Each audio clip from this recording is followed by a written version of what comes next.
Hi guys, it's Dana from Peaceful Living. Today we're going to talk a little bit about how to use avoidance intentionally in EMDR processing. So if anyone is familiar with Jim Knipe's work, I'm a huge Jim Knipe fan. His book is EMDR Toolbox.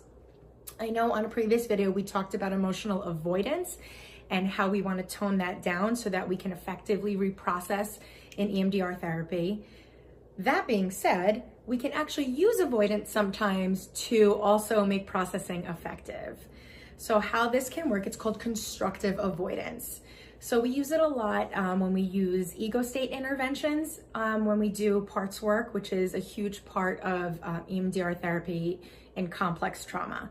So let's say sometimes you have a present day situation that you're working on, and there's maybe a younger child part that is really scared and is having a hard time letting the adult reprocess.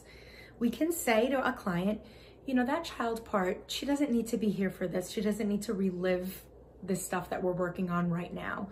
So can you think of a visualization, a place that would make her feel really comfortable where she could be relaxed and otherwise engaged while we work on this adult stuff? So let an image come to mind. Maybe it's a playroom, maybe it's, playing outside.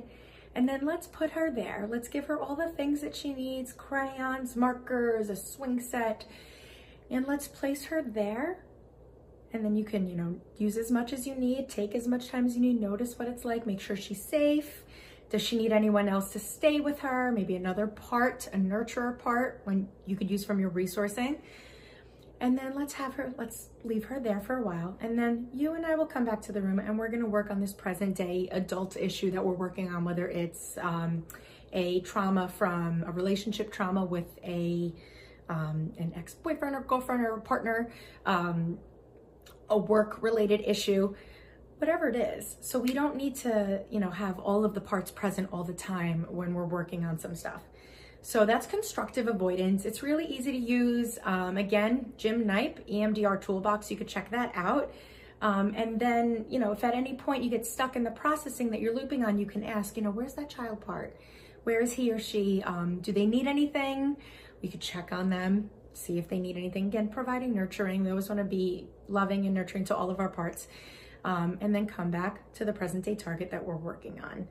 So that's how to use constructive avoidance. If you have any questions, you can reach out to me, danacoretta.com, or private practice, which is Peaceful Living Mental Health Counseling in Scarsdale. Right now, we are working with all clients in New York since we're doing telehealth, and I'm licensed in Connecticut as well.